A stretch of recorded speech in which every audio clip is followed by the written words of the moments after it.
아버지, 저희가 오늘도 주님 앞에 섭니다. 저희를 사랑하시는 하나님, 저희와 함께 하시는 하나님, 그 하나님을 기대하며 주님 앞에 나아갑니다. 저희들의 믿음의 고백, 예배의 보고를 받으시고 저희 가운데 이 시간 임재하여 주옵소서. 저희가 주님과 교제하며 주님의 은혜로 다시 한번 새 힘 얻기를 소원하오며 살아계신 예수님의 이름으로 기도합니다. 아멘. 함께 나눌 말씀은 룻기 2장 2절로 17절 말씀입니다. 룻기 2장 2절로 17절 말씀. 룻기 2장 2절로 17절 말씀. 좀 길지만 함께 볼까요? 제가 읽어드리겠습니다. 모압 여인 룻이 나오미에게 이르되 원컨대 내가 밭으로 가서 내가 누구에게 은혜를 입으면 그를 따라서 이삭을 주겠나이다 하니 나오미가 그에게 이르되 내 따라 갈지어다 하매 룻이 가서 베는 자들을 따라 밭에서 이삭을 줍는데 우연히 엘리멜렉의 친족 보아스에게 속한 밭에 이르렀더라. 마침 보아스가 베들레헴에서부터 와서 베는 자들에게 이르되 여호와께서 너희와 함께 하시길 원하노라 하니 그들이 대답하되 여호와께서 당신에게 복주시기를 원하나이다 하니라.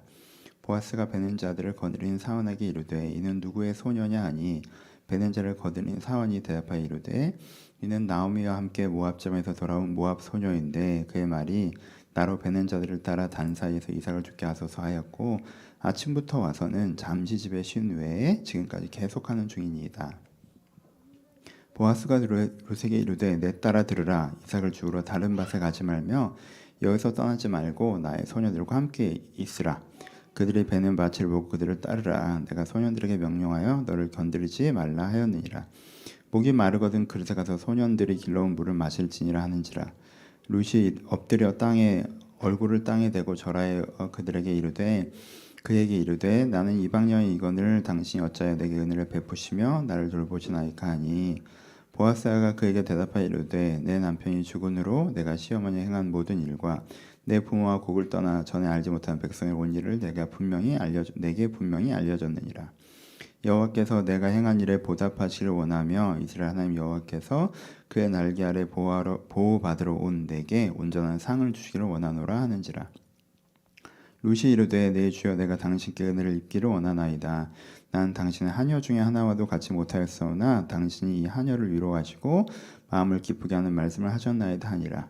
식사할 때에 보아스가 룻에게 이르되 이리와서 떡을 먹으며 내 떡 조각을 초에 찍으라 하므로 룻이 곡식 베는 자 곁에 있으니 그가 볶은 곡식을 주매 룻이 배불리 먹고 남았더라. 룻이 이삭을 주우러 일어날 때에 보아스가 자기 소년들에게 명령하여 이르되 그에게 곡식 단 사이 죽게 하고 책망하지 말며 또 그를 위하여 곡식 다발을 조금씩 뽑아 버려서 그에게 죽게 하고 꾸짖지 말라 하니라. 룻이 밭에서 저녁까지 죽고 그 죽은 것을 떠니 보리가 한 에바쯤 되는지라. 아멘. 안녕하세요. 예. 제가 요즘에 계속 설교하고 있는 것이 우선순위에 대한 것이죠. 삶에서 우리에게 필요한 것이 6가지가 있습니다. 가장 중요한 것이 사랑이고요. 그 다음에 선함, 그 다음에 생존, 그 다음에 행복, 그 다음에 성취, 그 다음에 재미. 이렇게 6가지가 여러분 삶에서 우리를 살아가게 하는 것들이고 우리 삶에서 중요한 것이라고 말씀을 드렸습니다. 그래서 사랑과 선함에 대해서 굉장히 오래 설교했고요. 행복에 대해서 우리가 설교를 했었습니다. 그리고 이번엔 새로운 시리즈 생존에 대한 얘기를 해보려고 합니다. 몇 주 동안 이 주제를 다룰 텐데 여러분들이 같이 마음을 모으셔서 여러분들의 생존 이슈에 대해서 영적으로 다시 한번 점검하고 그분을 하나님과 같이 한번 세워가는 귀한 계기가 되었으면 좋겠습니다. 자주 말씀드리는 거지만 1년에 내가 매주 예배를 드리고 매년 예배를 드리고 10년 예배를 드리고 20년 예배를 드리고 그러는 것 같지만 같은 말씀을 다시 듣는 게 그렇게 자주 일어나는 일이 아닙니다. 사실 어떤 본문 어떤 주제를 다시 만나는 게 사실 그렇게 자주 일어나는 일이 아니에요. 그래서 여러분들이 한 주제가 찾아올 때 이 부분을 그냥 듣고 지나가는 것이 아니라 이것이 내 영적 계기가 될 수 있도록 삼으셔야 합니다. 그래서 한두 달 정도 이 주제를 다룰 텐데 같이 기도하시면서 이 문제를 함께 바라보셨으면 좋겠습니다. 시작해 봅시다.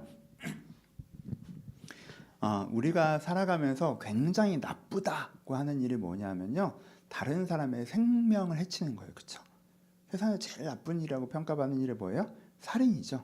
다른 사람의 생명을 해치는 거, 이게 제일 나쁜 일이에요. 그 다음에 폭력이죠. 죽이기까지는 않았어도 정말 다른 사람의 생명에 위해를 가하는 거죠. 그렇죠? 사기나 다른 범죄들도 마찬가지죠. 그 사람이 살아가는 터전을 빼앗는 거, 그렇죠? 그것들을 위해를 가하는 거, 이런 것이 나쁜 행동이에요. 그래서 다른 사람의 생명을 해하는 것은 우리가 정말 나쁘게 생각합니다. 또 그 반대로 우리가 어떤 일을 숭고하게 생각하죠? 다른 사람의 생명을 돌보는 일, 생명을 돌보는 일을 숭고하게 생각하죠. 여러분들이 생각하는 숭고한 이미지를 떠올려 보십시오. 이게 아이를 안고 있는 어머니, 아이 생명을 돌보는 어머니의 모습. 그리고 아프리카나 이런 기근, 난민, 이런 어려운 사람들을 찾아가서 그들의 생명을 돌보는 것. 그리고 생명을 지키기 위해서 내가 힘이 없는데도 달려나가 싸우는 것. 내가 생명을 구하기 위해서 불 속으로 뛰어드는 소방관 이런 분들의 모습. 우리가 숭고하다고 생각하는 모습들은 뭐예요? 생명을 지키고 돌보는 걸 숭고하게 바라봅니다. 이 두 가지가 우리 가운데 전하는 것이 무엇입니까? 생명의 가치예요. 그렇죠? 생명이라는 게 너무 가치 있는 것이기 때문에 이걸 위해하는 건 너무 나쁜 거고요. 이걸 돌보는 건 너무 좋은 거예요. 그렇죠? 그래서 난민 지역에 가서 먹을 거 나눠주는 거 너무 대단한 일이죠. 엄마가 아이를 안고 이렇게 지켜주는 거 너무 대단한 일이고요. 한 사람 구하겠다고 어려운 곳에 뛰어드는 거 너무 대단한 거라고 얘기하는 거예요. 그렇죠? 여러분, 생존이 무엇입니까? 먹고 산다는 게 뭐예요? 내가 내 생명을 지키는 거예요. 그럼 이건 어떤 일이죠? 숭고한 일입니다. 여러분, 다른 사람의 생명을 지키는 거에 숭고함은요, 거기 사랑의 의미도 분명히 있지만 거기에 뭐가 있어요? 생명 가치에서 오는 게 기본이에요. 생명이 소중한 것이기 때문에 생명에 위해를 가하는 건 너무 나쁜 행동이고요. 생명을 지키는 건 너무 숭고한 행동이에요. 근데 그게 내 생명이 된다고 해서 달라집니까? 아니죠. 그건 기본값이고요. 이게 숭고함의 기본값이라는 거예요. 내가 먹고 살기 위해서 노력하는 거. 내가 살아남으려고 최선을 다하는 거. 내가 살아남기 위해 발버둥치는 거. 여러분, 이거 숭고한 행동입니다. 그렇죠? 여기에 대한 여러분들의 정의를 가지셔야 돼요. 오늘 설교에서 이게 전부인데 이게 너무 중요합니다. 보십시오. 우리가 살아가는 데 있어서 이러지 못하는 이유라는 게 있어요. 예를 들어 생각해 봅시다. 우리가 이 주제에 우리가 먹고 사는 거 이런 것을 숭고하게 생각하지 못하는 이유 중에 하나가 지엽적인 부분에 집중하기 때문에 그래요. 내가 먹고 살려고 하는데 자신이 없어. 자신이 없으면 어떻게 돼요? 걱정되죠. 그러면 먹고 사는 거, 생존하면 걱정을 떠올려요. 걱정을 떠올리니까 싫죠. 내가 먹고 사는 문제를 생각하는데 내가 이걸 해나가면 너무 피곤해. 그래서 먹고 사는 문제, 생존을 떠올리면 피로가 떠올라. 그러니까 싫어. 그리고 내 기준값을 어디에 둬요? 생존을 아예 신경 안 쓰고 이게 세 번째인데, 세 번째 중요한 건데 생존은 아예 스킵하고 4번으로 뛰어넘어가. 행복이 나의 기준값이야. 행복이 내 기준이야. 그러니까 난 행복을 기준값으로 두면 생존은 뭔가 별거 아니고 뭔가 좀 초라하고 그러니까 폄하되죠. 생존을 얘기할 때 그렇게 좋게 생각 안 해요. 또 우리가 살아가다 보면 어떤 사람들을 경험해요? 또 내가 어떻게 될 때가 있어요? 우선순위를 잘 지켜서 사랑, 선함, 생존 이렇게 돼야 되는데 생존을 1번에 두는 사람들을 만날 때가 있죠. 이기적으로 하고 악하게 하는 사람들을 만날 때가 있어요. 먹고 살자고 별짓 다 하는 사람들을 만날 때가 있단 말이에요. 그럼 우리가 볼 때 어때요? 추하죠. 또 내가 그럴 때가 있죠. 그럼 내가 볼 때 내가 어때? 추하죠. 그러니까 생존 이슈가 내가 먹고 살려고 이렇게까지 해야 되나? 하면서 이게 추한 느낌이 드니까 또 싫어지는 거예요. 그러니까 여러분, 근데 이게 이렇게 보여지는 부분들이 있지만 이건 되게 편협한 생각인 부분이 있죠. 예를 들어 봅시다. 육아라는 게 있어요. 그렇죠? 어떤 사람은 육아를 볼 때 경제적 관점에서 봐요. 그러면 세상 위험한 짓이죠. 여러분, 몇십 년 동안 엄청난 돈이 쓸려 들어가고 인풋은 많은데 아웃풋은 하나도 없는 게 육아예요. 그렇죠? 애를 낳겠다고? 그런 위험한 짓을 한다고? 경제적 관점에서 보면.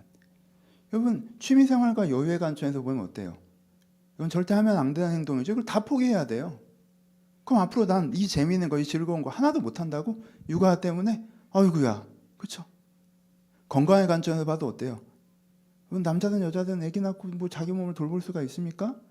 뭐 어디 뭐 운동 다니고 뭐 다이어트 못 하죠. 건강도 안 좋아져요.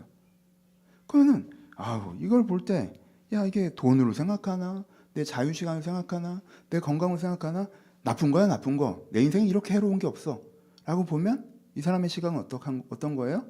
맞는 말이긴 한데 편협한 거죠. 그게 핵심은 아니잖아요. 핵심은 아니에요. 생존에 대한 것도 마찬가지입니다. 그게 걱정스러울 수도 있고 힘들 수도 있고 행복의 기준에 비해서 낮을 수도 있고 그렇죠? 그것 때문에 추한 사람을 볼 때도 있고 내가 추해질 때도 있겠지만 그게 생존을 보는 기본 정의는 아니에요. 그렇죠? 그건 너무 지엽적인 관점이잖아요. 무엇인가를 바라볼 땐 그 자체의 기본 정의를 바라보셔야지 그게 나타나는 현상적인 특징 한두 개를 바라보고 그 상대를 정의하면 그건 굉장히 위험한 거란 걸 여러분들 이미 알고 계시잖아요. 그건 이성적인 것도 아니고 합리적인 것도 아니에요. 그 자체를 바라봅시다. 그럼 생존은 뭐예요? 내가 내 생명을 돌보고 지키는 거예요. 그러니까 이건 뭐예요? 숭고한 거예요. 이 정의가 교체되셔야 됩니다. 이 정의가 교체되셔야 돼요. 이게 생존 이슈를 다루는 너무 중요한 첫 단추예요. 이 첫 단추가 어긋나면요. 다음에 아무리 꿰어가도요. 중간에 뭐가 되는 것 같지만 결국 처음부터 다시 시작해야 돼요.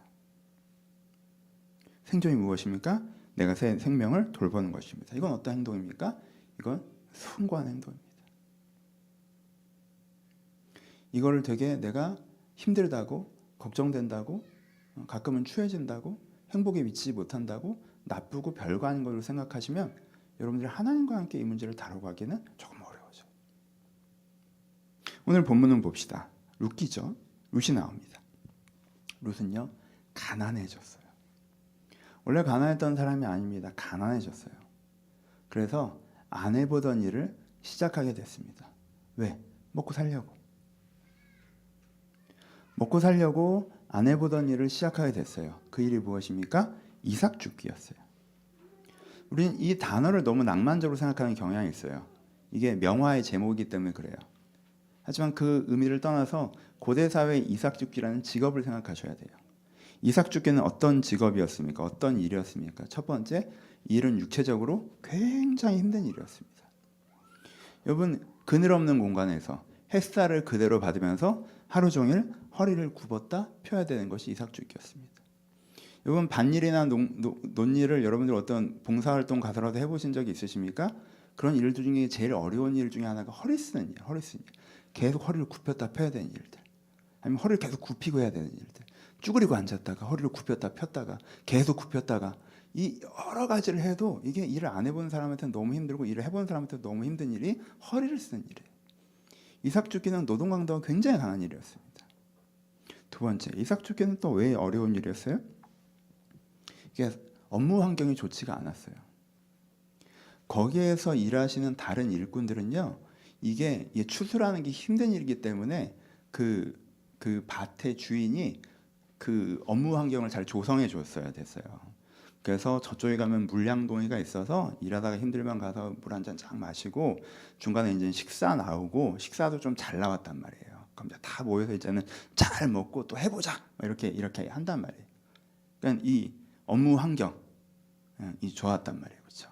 그러니까 요즘 회사라면 회사가 되게 그게 복지 서비스가 잘 돼 있는 거지. 근데 이삭을 줍는 사람은 그 사이에서 어떻게 일했어야 됐어요? 그 물을 마실 수가 있어요? 그 밥을 먹을 수가 있어요? 아니요. 내가 그 물을 못 마셔요. 내가 그 밥을 못 먹어요. 왜냐면 나는 여기 껴들어온 사람이잖아. 그러니까 내가 화장실도 제대로 못해. 여기 남자들 일터잖아. 그러니까 어떻게 해야 돼요? 보통은 뭐 내가 싸울 수도 있겠지만 그건 요즘 사람들 발상이고 도시락 싸서 그렇게 되는 게 아니에요. 그럴 돈이 있으면 이삭 줍기를 안 하지. 그러니까 이분들이 어떻게 했어요? 그러니까 꾹 참았다가 중간에 제일 뜨거울 때 한 번 집에 갔다 오는 거예요. 그때 가서 이제 밥도 잠깐 먹고 물도 잠깐 마시고 화장실 잠깐 가고 또 와서 또 꾹 참고 일을 해야 된단 말이에요. 그러니까 노동 환경이 되게 좋지 않았다고. 업무 환경이 힘든 일이었어요. 세 번째, 어떤 면에서 제일 힘든 건 이것일 수도 있는데 정서적으로 힘든 일이었습니다. 여러분 이삭 줍기는 내가 출근해 주길 기다리는 사람들이 있어요? 없죠. 내가 가서 사정해야 되는 거죠. 오늘 본문에 가도 이제는 룻이 가서 사정하는 거잖아요. 저 여기서 이삭을 좀 주셔도 될까요? 사정하는 거란 말이에요. 내가 가는 일터에서 나는 쓸모없는 존재야. 그럼 이게 사람이 일하는데 되게 힘든 거예요. 내가 가는 일터에서 나는 쓸모없는 존재야. 나는 귀찮은 존재야. 내가 거기 가면 사람들이 날 다 귀찮아해. 저거 왜 왔나 싶어 이렇게 바라봐. 그게 정서적으로 되게 힘들어요.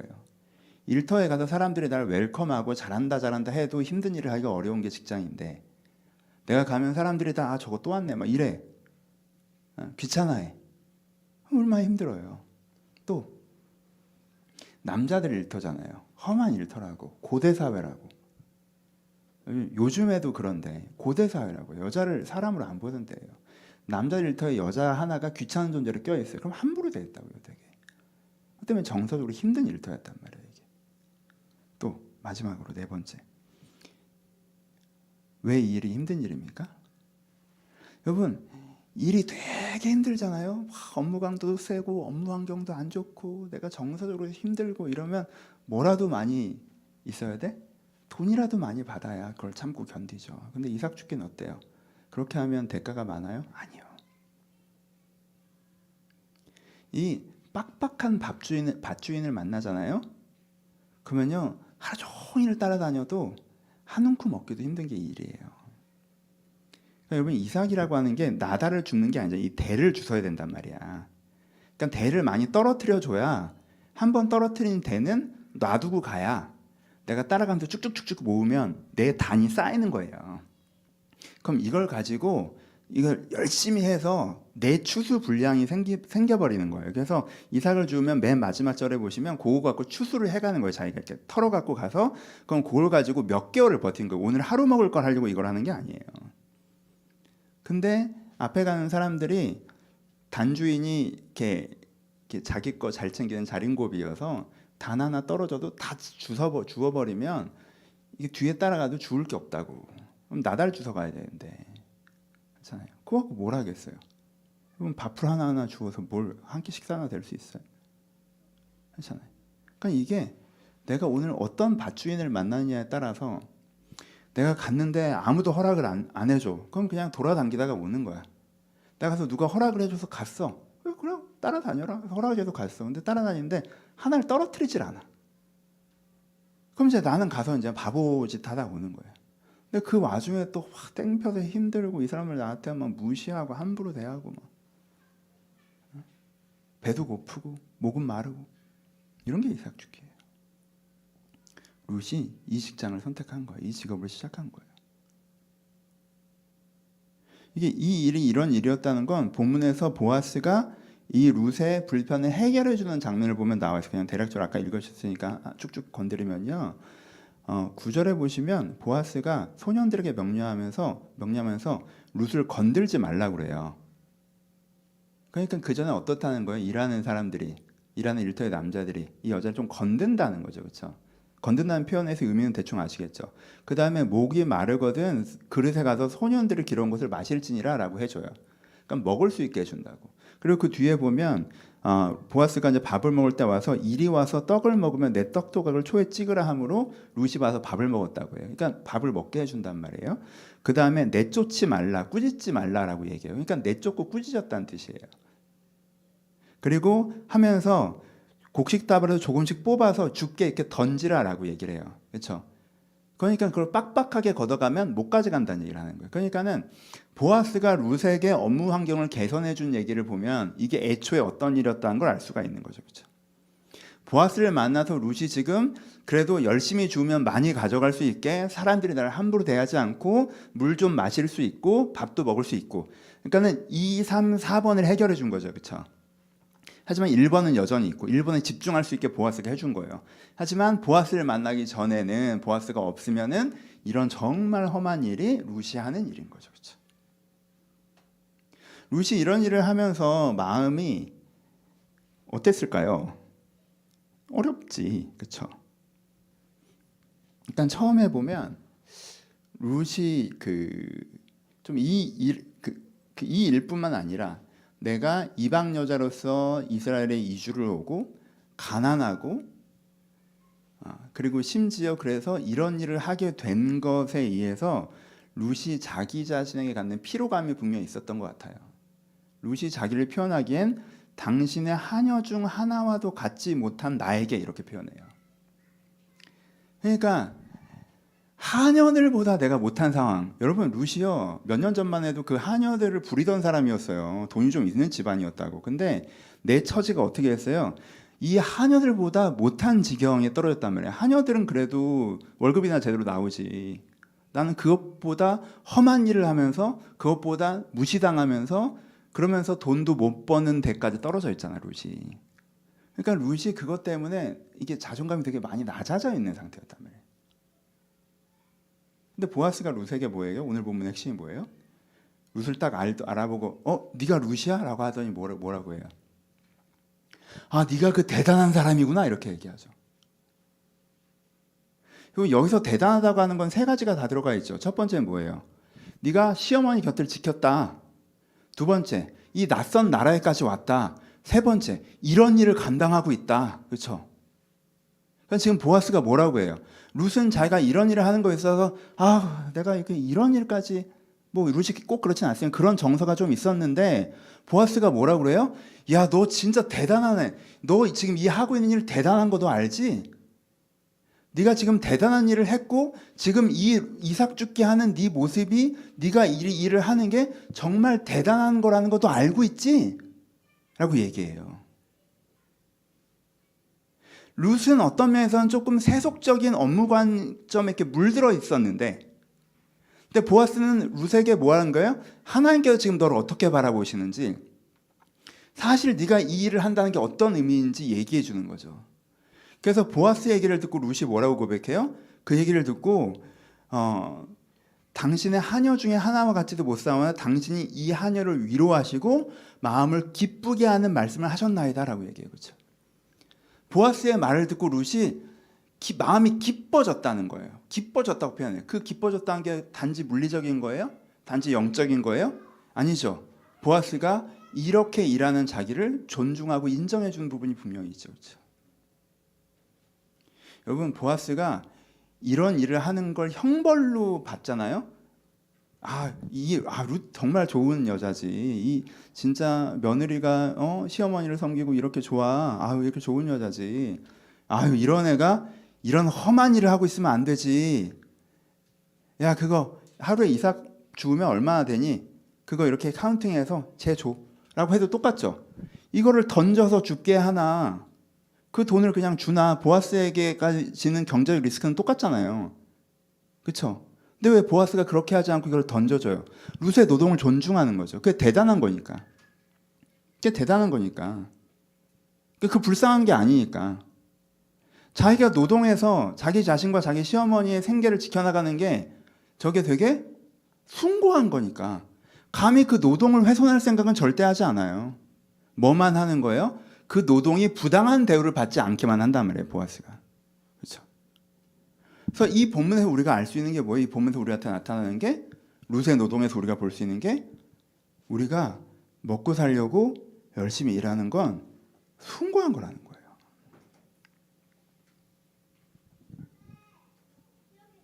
그럼 이 관점을 가지셔야 됩니다. 여러분들은 어떻게 보이십니까?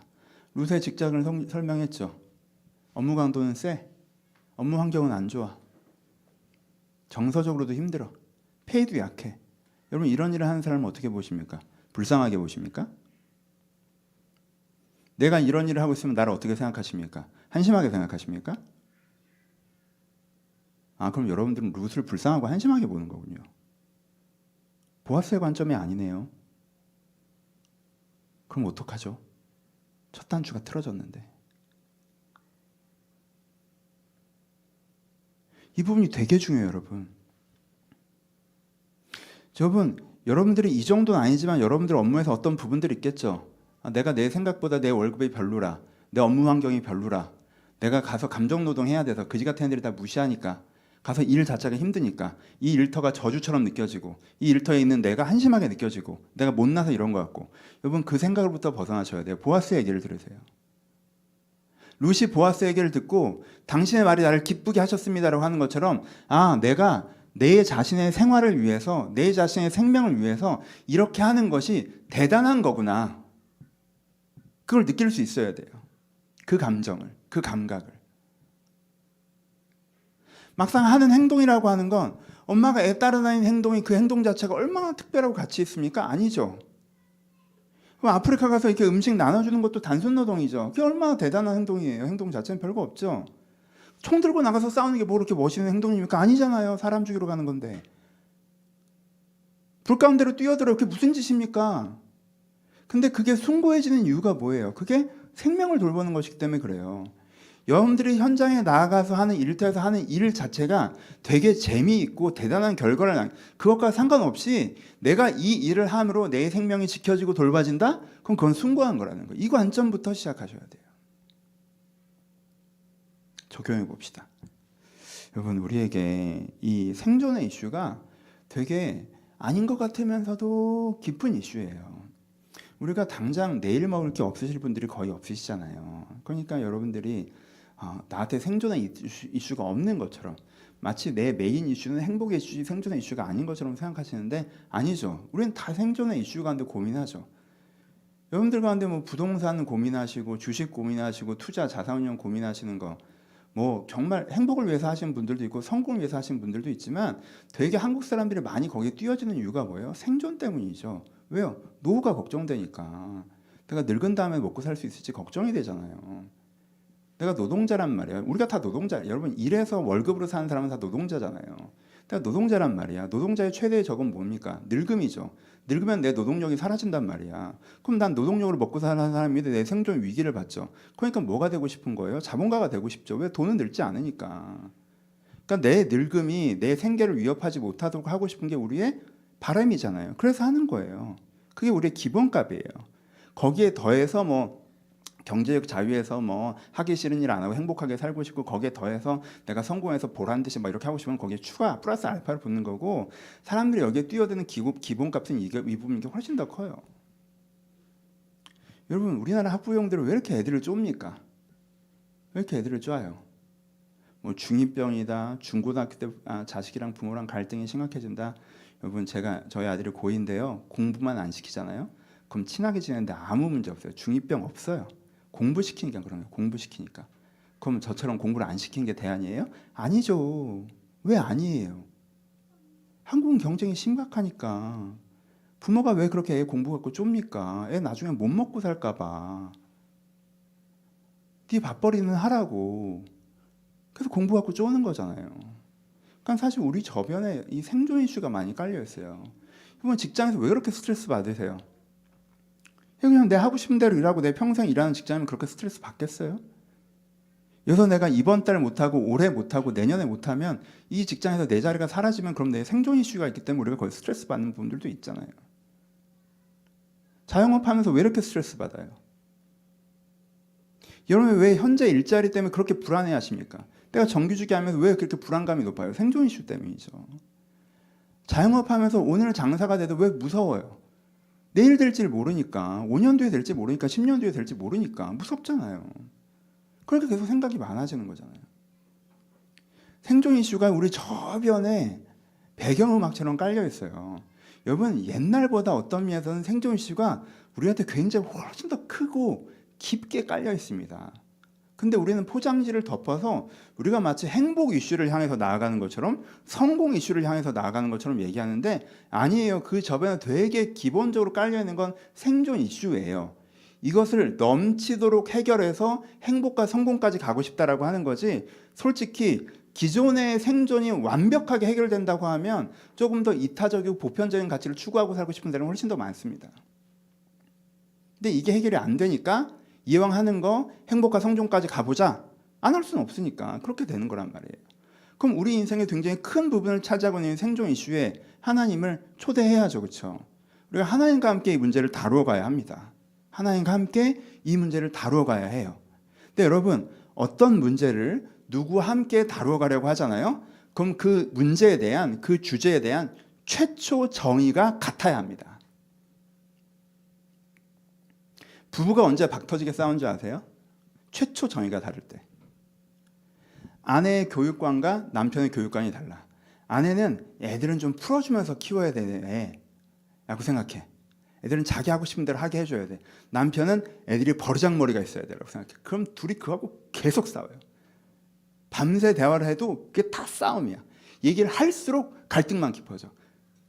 대화를 할수록 관계만 멀어져. 왜? 최초 정의가 다르니까. 여러분, 지엽적인 부분이 다를 때는요, 얘기를 많이 하면 풀려요. 합의점에 도달한다고. 근데 최초 정의가 다르잖아요? 그럼 얘기를 하는 게 아무런 의미가 없어요. 시간 낭비야. 계속 싸우는 거예요. 둘이 재정관이 다르다. 한쪽은 쫙 쪼아서 모아야 된다고 생각하고 한쪽은 오늘 쓰고 누려야 된다고 생각한다. 그럼 계속 싸워요. 기준이 다르면. 사소한 거, 집을 관리한다는 거에서 기준이 다르면 이 사람은 탁탁탁탁 정리가 돼야 되는 거고 저 사람은 자기가 치우고 싶을 때 치워야 된다. 정의가 달라. 청소해야 돼요. 그럼 그거 갖고 싸우는 거야. 결국은 뭐 갖고 싸우는지 아십니까? 사랑 때문에 싸우는 경우는 그렇게 많지 않아요. 최초 정의가 다르면 그렇게 싸우는 거예요. 뭐 깻잎을 띄워줘야 되느냐 마느냐 그건 이성간에 대한 차이예요. 그렇죠? 그거 갖고 싸우는 거예요. 그렇죠? 별것도 아닌 거 가지고. 근데 별거죠.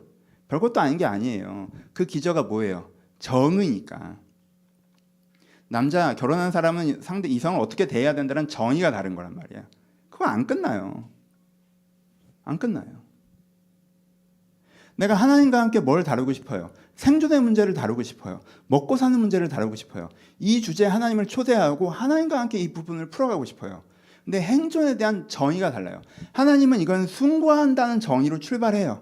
나는 이거는 불쌍한 거, 생존의 문제를 고민해야 되는 건 일종의 저주? 이렇게 생각하면서 출발해야 돼요. 이건 내 인생에 없어져야 되는 주제라고 생각하고 출발해요. 둘이 이렇게 출발점이 돼요. 이 대화가 통하겠어요? 안 통하죠. 이 대화가 안 통해요. 이쪽은 하나님이 다 빨리 내 생존 이슈를 없는 걸로 만들어야 된다고 생각해. 저쪽은 그렇게 생각하지 않아요. 그러니까 이쪽은 되게 섭섭해져. 그래서 이제 처음에 기도를 해보다가 근데 뭐 하나님이랑 우리는 또 싸우는 스타일은 아니잖아. 우리는 삐지는 스타일이지. 권위에 짓눌려서. 하나님 그런 분은 아닌데 차라리 싸우면 뭔가 그래도 좀 실망하게 보일 텐데 우리는 삐진단 말이에요. 그래서 어떻게 해요? 이 주제를 얘기를 안 하죠. 어느 시점에. 제가 알아서 할게요. 부부랑 똑같아요. 애 데리고 막 싸우다가 싸움만 돼. 그 다음에 어떻게 해? 넌 빠져. 내가 알아서 키울 테니까. 그러잖아요. 내가 알아서 해요. 내 경제 문제 내가 알아서 해. 내 먹고 사는 문제 내가 알아서 해. 그러다가 문제가 생겨. 그럼 그때부터 어떻게 해? 애 교육감 갖고 싸웠어. 넌 빠져. 내가 알아서 해. 라고 했어. 근데 그러다가 문제가 생겼어. 그럼 어쩔 수 없이 뭐가 돼요? 야, 네가 좀 도와줘 봐. 이렇게 돼요. 근데 도와주려고 개입하려고 하는 순간 뭐가 같이 들어와요? 가치관이 같이 들어오죠. 그러면 열받지. 섭섭하고. 복잡해지죠. 그 상황이 오래되면 어떻게 돼요? 나는 주중에 내 경제적인 문제, 내 먹고 사는 문제 때문에 막 미쳐버리겠어 막. 근데 하나님이랑 이 문제가 같이 다루어지지가 않아. 하나님께 섭섭해. 외로워 좀. 힘들고 고단하고. 근데 교회 오면 막 선함 얘기해. 막 사랑 얘기해. 그럼 짜증나요.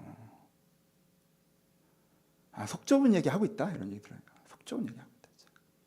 먹고 살기 힘들어 죽겠는데 사랑은 무슨 선함은 무슨 목사님 나가서 돈 벌어봐요. 거기서 뭐 선함 이런 거 따지게 생겼나.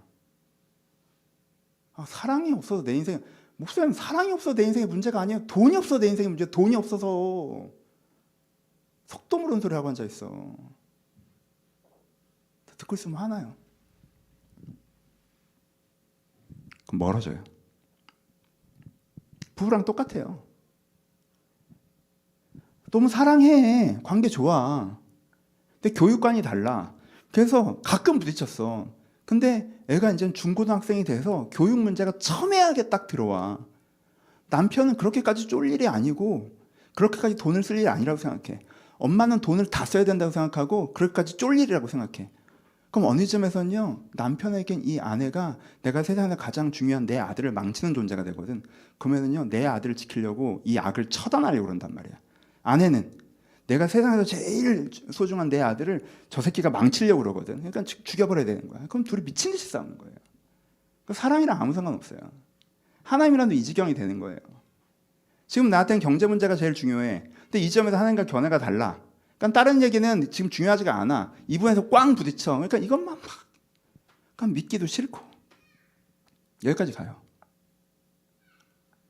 그러니까 여러분 3번을 제대로 안 다루시면 3번을 제대로 안 다루시면 1번, 2번이 돼도요, 어느 순간 1번, 2번이 아무것도 아니라고 얘기한 지점이 생겨요. 그러니까 3번을 되게 잘 다루셔야 돼요. 여러분들의 생존의 문제에 대해서 하나님과 같은 정의를 가지시고 하나님과 같이 다루어 가시려는 노력이 필요해요. 이게 굉장히 중요합니다, 여러분. 여러분들의 인생에 여러분들의 먹고 사는 문제, 여러분들의 돈 문제에 하나님께서 개입하시기 바라십니까? 그러면요, 그렇게는 안 돼요. 내가 시스템 다 짜놓고 내가 생각하는 돈, 최소한의 노력으로 최대한의 재정적 보상, 그리고 먹고 사는 문제는 빨리 해결돼서 내가 행복으로 달릴 수 있는 삶, 내가 그렇게 살아야 되는 게 맞다라는 기준을 갖고 하나님한테 딱 하면서, 하나님 이 부분에서 이렇게 빵 터지게 해주세요. 이 부분에서 이렇게 경제로 주세요. 나 노력 안 했는데 이거 딱 터지게 해서 이거 경제로 딱 채워주세요. 이런 마인드로 대화를 시작하자면 대화 안 돼요. 무조건 엉켜요. 가끔 도와주겠죠. 가끔. 부부 사이에도 그렇잖아. 이 문제는 너무 어쩔 수 없다 싶으면 그 부분은 남편이 해. 그 부분은 하나님과도 그런 식으로 정말 가뭄에 콩나듯 하나님도 이건 진짜 어쩔 수 없다 하니까 일단은 견해가 달라도 개입해서 날 경제로 도우실 때가 있는데, 이 문제를 하나님과 같이 다뤄간다라는 그 감각은 안 생겨요. 그러니까 이 부분을 하나님과 정말 같이 다뤄가지고 싶으시잖아요. 그러면은 이런 경제 문제가 생기기 이전에 지금 같은 평상시에 하나님이랑 이 부분에 대한 조율이 있으셔야 돼요. 미리. 애가 크기 전에 부부가 교육관을 맞춰놔야 된다고. 애를 낳기 전에 맞춰놔야 돼요.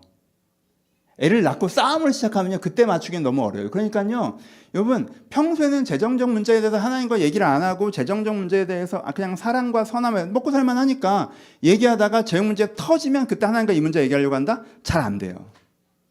하나님이랑 되게 품위 있는 얘기만 막, 하나님 내가 주를 위해서 헌신하고 뭐 주님의 사랑 기쁘고 이런 얘기하고 돈 얘기는 하나도 안 하다가 그 문제에 협의가 안 돼 있는데 돈 문제 터진다? 그럼 그것 때문에 이것까지 다 무너지는 거예요.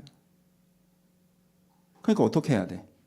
여러분, 이 평상시에 아니신 분들은 일단 살려달라고 하세요. 지금 돈 문제 빠듯하신 분들은 오늘 설교 너무 듣지 마세요. 너무 그냥 이건 그럼 오히려 상처될 수 있어. 돈 문제 빠듯하신 분들은 어떻게 해야 돼요? 일단 됐고 살려달라고 하세요. 넣어달라고 하시고, 저도 그렇게 했어요. 하시고 조금 여유가 있으신 분들은 첫 조각부터 맞춰가셔야 돼요. 첫 조각부터. 내가 선함이 어떻게 내가 생존이 어떻게 보여야 돼요? 숭고하게 보이는 것부터 맞춰가셔야 돼요. 여러분, 이제 설교를 해나가지겠지만요, 여러분, 사람은요 생명을 돌보면서 성장해요. 생명을 돌보면서 더 나은 인간이 되어간단 말이에요. 그럼 그 1단계가 누구겠어요? 다른 사람이겠어요? 아니에요. 사람은요, 자신의 생명을 돌보는 것에서부터 성장해요. 내 건강을 챙기고 내 필요를 채우고 내 전체적인 문제점과 이것들을 헤아려서 나를 다듬어 가는 거에서부터 성장하는 거예요. 그렇게 성장한 사람이 다른 사람을 돌보는 성장을 그 다음번에 하는 거예요. 그러면 이제 고급 과정으로 가는 거고. 내가 내 생명도 돌보지 않아서 누군가 내 생명을 계속 돌봐줬으면 좋겠다. 부모가 돈이 많아서 그냥 다 해결됐으면 좋겠다. 끝까지 부모의 돈이 내 죽음 이후에도 날 돌봤으면 좋겠다. 이러면 성장하기 어려워요. 그러니까 생존은 그렇게 행복으로만 연동하는 주제가 아니라고요. 행복의 하위 단계로 생존을 보시면 안 돼요. 그게 아니라고. 생존은 그것보다 높은 경지예요. 우선순위 3번이란 말이에요. 현대사회는 생존을 행복의 하위 단계, 없으면 덜 좋을 단계로 치부한단 말이에요. 그게 아니라고. 생존은 그 자체로 자기 성장에 도움이 돼요. 굉장히 중요한 말이에요. 또 여러분, 그거 아세요? 행복하는 사람보다 생존을 탑재하고 행복으로 가는 사람이 훨씬 더 행복합니다.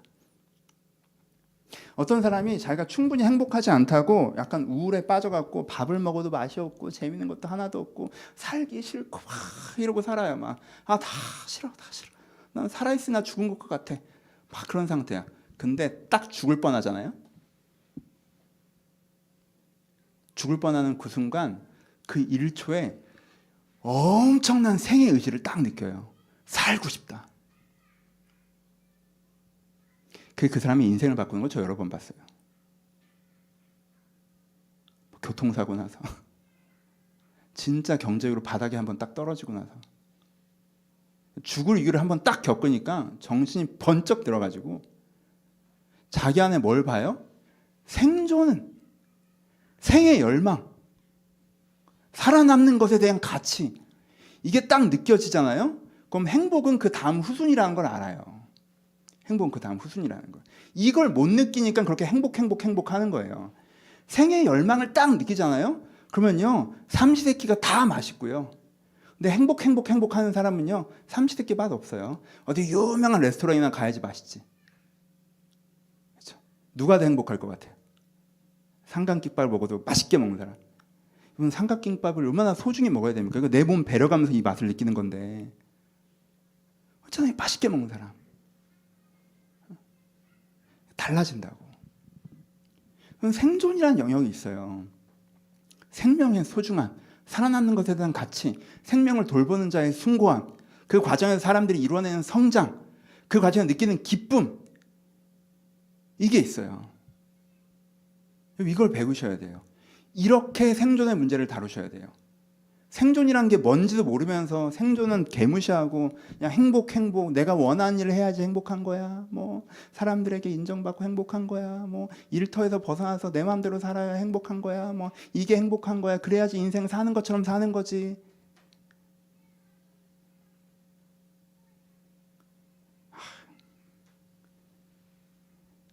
선함, 사랑, 생존 알고 행복부터야 그 사람이 수준이 있지.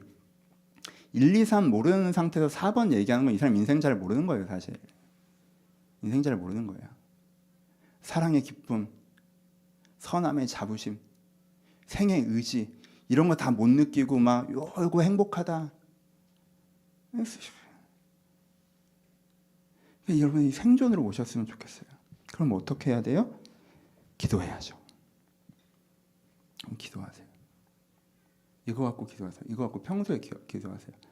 기도할 때 생존 주제로 기도할 때 시작을 하나님 저 이 부분에 이번에 제가 사업 시작하는데 하나님 저 이번에 제가 이번 달에도 경제적으로 이런데 하나님 제가 앞으로 하여튼 제가 집을 장말 못했고 월세이고 직장이 불안정하고 오케이 이거 꼭 하세요. 이거 하셔야 돼요. 이거 하세요 여러분.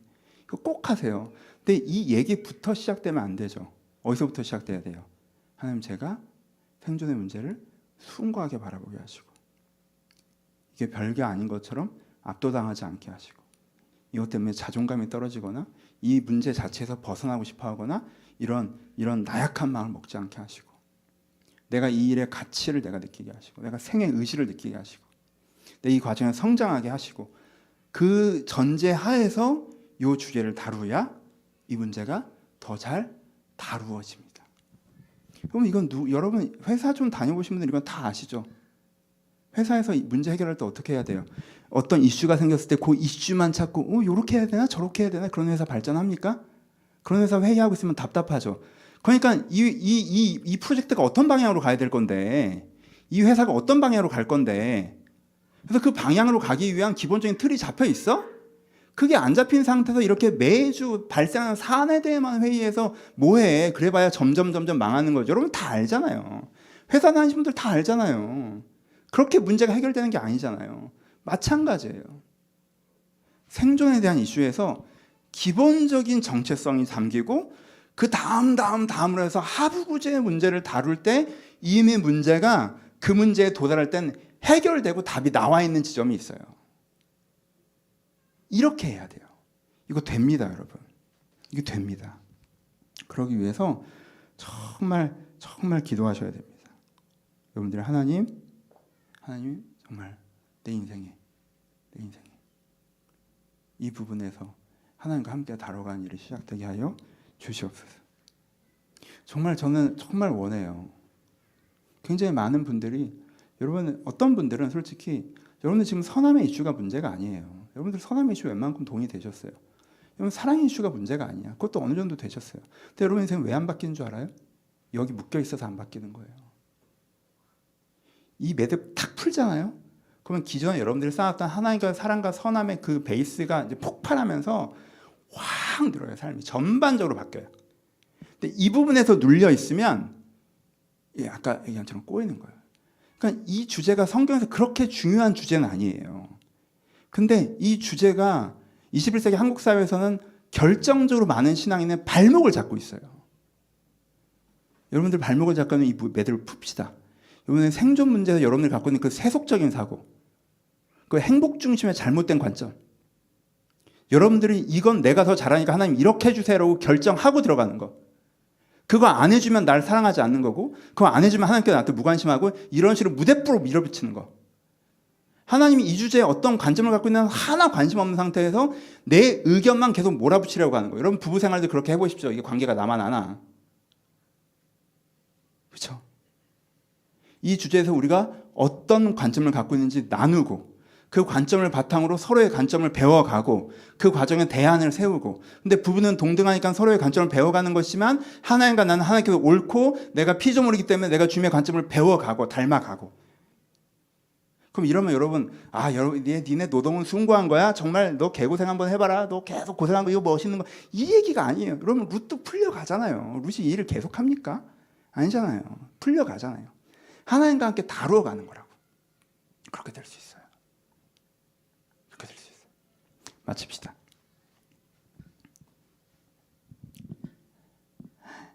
세 가지. 이 주제를 얘기하기가 되게 조심스러운 부분이, 다시 한번 강조드릴게요. 여러분 이거는요 일상 상황에 대한 부분이에요. 일상 상황에 대한 부분, 비상 상황에 대한 부분이 아니라. 제가 요즘에 목이 아파요. 늙어가지고 거북목이랑 약간 저도 이렇게 뭐 라운드 솔저잖아요.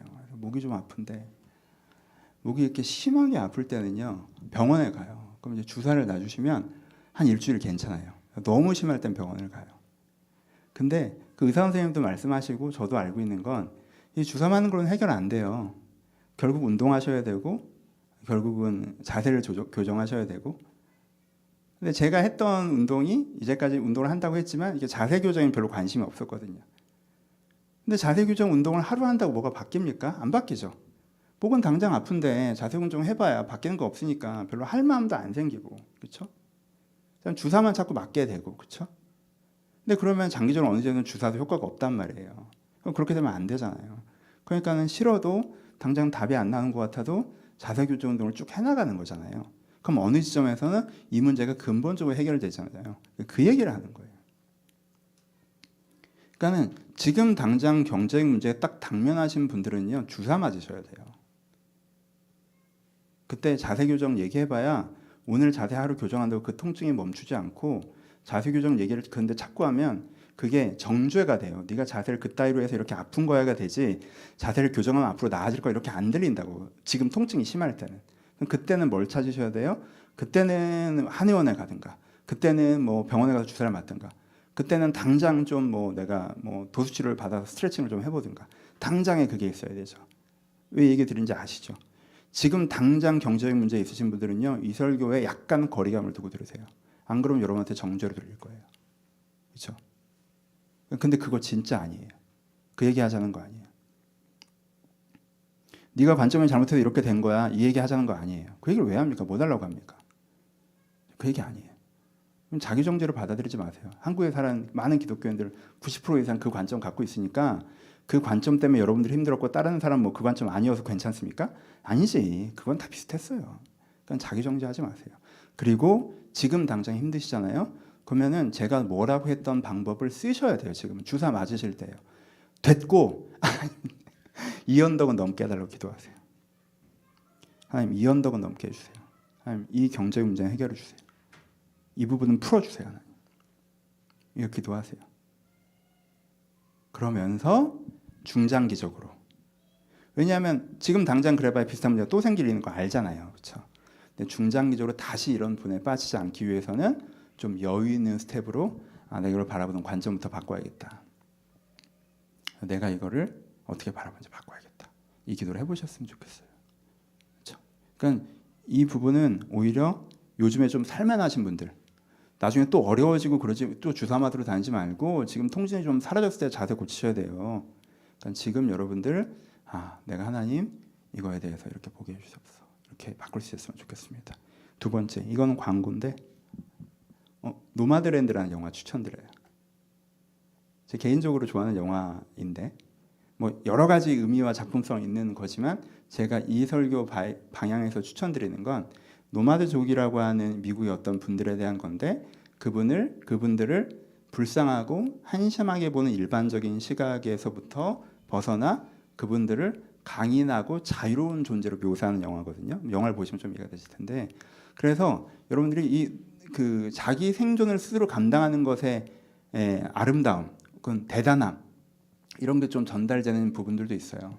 이게 우리한테 너무 한국 사회에서 어려운 노동을 하는 거는 저주받은 거야, 불쌍한 거야, 이런 게 너무 이제 자본주의 사회에서는 뿌리 박히게 있기 때문에 그걸 그 상식을 바꾸기 위한 필요가 있는데, 그러기 위해서 설교보다도 되게 여러분들을 정서적으로 설득할 수 있지 않을까 싶어서 두 번째 결론을 대신해서 영화를 추천드립니다. 그리고 세 번째 이제 진짜 결론. 아침에 일어나셔서 일터로 가는 내가 안쓰러우십니까? 자랑스러우십니까? 아침에 일어나서 일터로 가는 내가 불쌍하고 도수장으로 끌려가는 소와 같고 언제 이 생활 끝나나 싶으십니까? 아니면 내가 오늘도 내 자신을, 내 생명을 지켜나가고 있는 것이다 라고 자랑스럽게 느껴십니까? 힘들지만, 막막한 부분도 있지만 이 일터로 나가는 발걸음 자체, 이 관점이 바뀌기까지 기도하십시오. 아침에 나갈 때 기도하세요. 이 기도는 짧은 기도니까 기본 기도하시고 지하철 타시고 차 시동 거시고 일터로 가면서 하나님, 오늘도 내가 내 생명을 지키고 돌봐갑니다. 내가 이것들을 자랑스럽게 하시고 자부심 있게 하시고, 내가 힘들고 내가 좀 무섭고 걱정되고, 그리고 또 여러 이렇게 있어서 내가 부정적인 감정들을 느껴드는데 내가 그것들을 좀 털어내게 하시고, 이 오늘도 일터로 가는 내 자신을 축복하는 마음을 달라고, 일터에 서 있는 내 자신 가운데 자부심을 갖게 해달라고, 그렇게 시작해 보셨으면 좋겠어요. 여러분들 이것만 되잖아요. 이것만 돼도 여러분 인생 되게 행복해질걸요. 이것만 돼도 삶을 느끼는 감각이 달라져요. 진짜 그래요, 여러분. 그거 진짜 아셔야 돼요. 여러분들이 이렇게 행복해서 안 행복한 거예요. 행복 안 하고 사랑하면 그 만족이 있고, 선함하면 그 자부심이 있고, 이 생존하면 여기서 더 느껴지는 또 기쁨이 있거든요. 즐거움이. 근데 1, 2, 3번 안 하고 4번만 자꾸 하니까 한쪽 근육만 쓰는 것처럼 그게 나쁜 것도 아닌데 계속 큰 근육 안 쓰고 팔 근육만 쓰는 거랑 똑같아요. 팔만 이만해지는 거예요. 균형이 안 맞으니까 힘들지. 그러니까 이것도 꼭 해보세요. 내가 아침에 깨어난 내 자신이 자랑스러워질 때까지, 일터로 향하는 내 발걸음이 자랑스러워지기까지, 그 지점에 오셨으면 좋겠습니다. 그러면요, 그 지점에 오잖아요.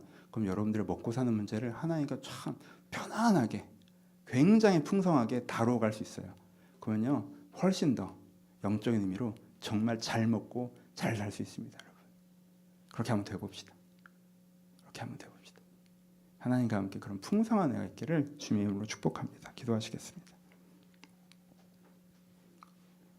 먹고 사는 문제가 솔직히 혹시 여러분들의 어깨에 너무 무겁게 자리 잡고 있지는 않습니까? 생존의 문제를 해결하려다 보니까 욕심이 커지진 않나요? 이 두려움이나 힘듦이 여러분들의 마음을, 행복을 잡아먹고 있지는 않습니까? 그러시다면 하나님을 이 부분을 꼭 초대하셔서 이 엉클어진 부분을 하나님과 함께 다루어 가셨으면 좋겠습니다. 하나님, 내 먹고 사는 문제 내가 원하는 방식으로 해결해 주세요 정도가 아니라, 하나님 앞에서 내 먹고 사는 문제 전체에 대해서 컨설팅을 받고 싶습니다. 하나님, 내가 이걸 바라보는 관점에 대해서 운용하는 태도에 의해서 하나님, 제가 컨설팅이 필요합니다. 하나님의 시선으로 이 내 먹고 사는 문제, 생존의 문제 전체를 다시 한번 바라보는 은혜를 이번 기회에 달라고, 하나님, 이 문제 가운데 내 안에 힘든 모든 마음들이 털려가고 이 부분으로부터 기쁜 마음들을 내가 느낄 수 있고 누릴 수 있게 해달라고 여러분들 자유롭게 들을 말씀 갖고 기도하셨으면 좋겠습니다. 기도하시겠습니다. 하나님, 주님, 이 문제가 저희들 가운데 정말 잘 다루어지기를 소원합니다. 이 문제가 저희 가운데 정말 잘 다루어지기를 소원합니다. 아버지, 이 문제가 정말 저희 가운데 잘 다루어지기를 기대합니다. 주님, 정말 잘 다루어지기를 소원합니다. 아버지, 정말 자유가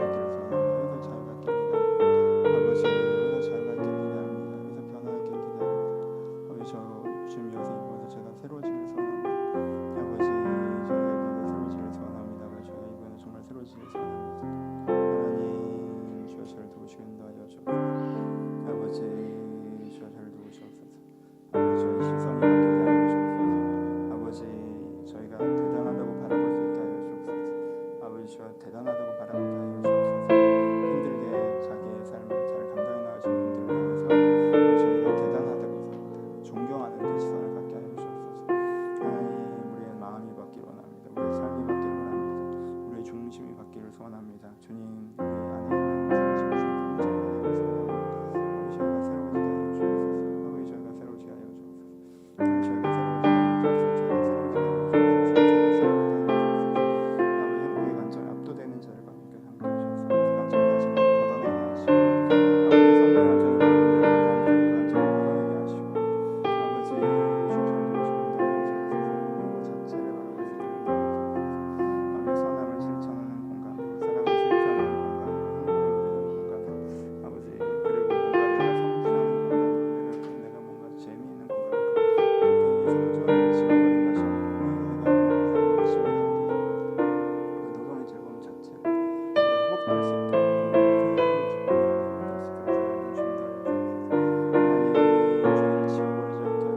이 공간이 다른 게 고향의 공간이 아니라 먹고 살려고 열심히 노력하는 것 자체가 의미가 있습니다. 그 문제를 느끼게 하여 주옵소서. 아버지, 저를 도우시고 인도하여 주옵소서. 아버지, 저를 도우시고 인도하여 주옵소서. 여러분들 개인의 기도 제목대로 함께 기도하셨으면 좋겠습니다. 말씀과 연결하면 첫 단추를 찾아보셨으면 좋겠어요. 이 문제가 해결돼야 되는데 깊게 보면 비슷한 문제가 반복되고 있다면 이 문제가 어디서부터 해결돼야 다시 이런 문제가 안 생길까요? 거기까지 한번 생각해 보시면서 하나님, 내 경제적인 부분에, 내 관계적인 부분에, 내 내면적인 부분에 주님께 허락하신 해결과 성장이 있길 바랍니다. 주님, 저를 도와달라고 여러분들 개인의 기도 제목들을 가지고 함께 기도하시길 바랍니다. 기도하겠습니다.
우리 한 번 더 기도하실 때 우리 어려움 당한 사람들을 위해서 중보하며 기도하도록 하겠습니다.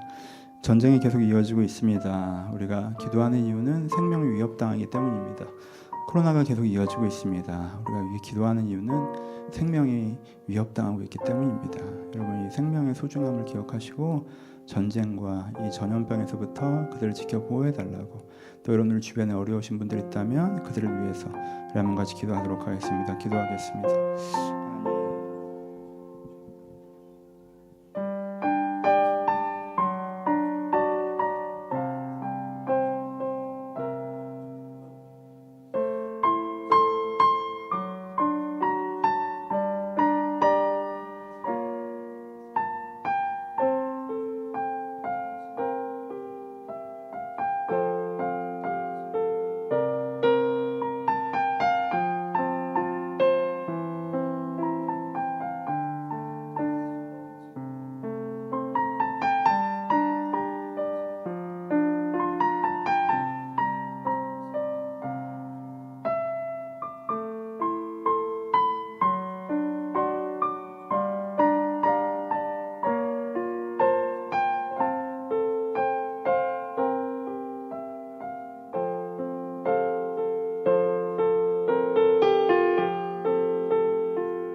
이제는 우리 주 예수 그리스도의 은혜와 하나님 아버지의 사랑하심과 성령님의 교통하심이 지금도 주님을 바라보는 모든 자들 가운데 이제부터 영원토록 함께 있을지어다. 아멘.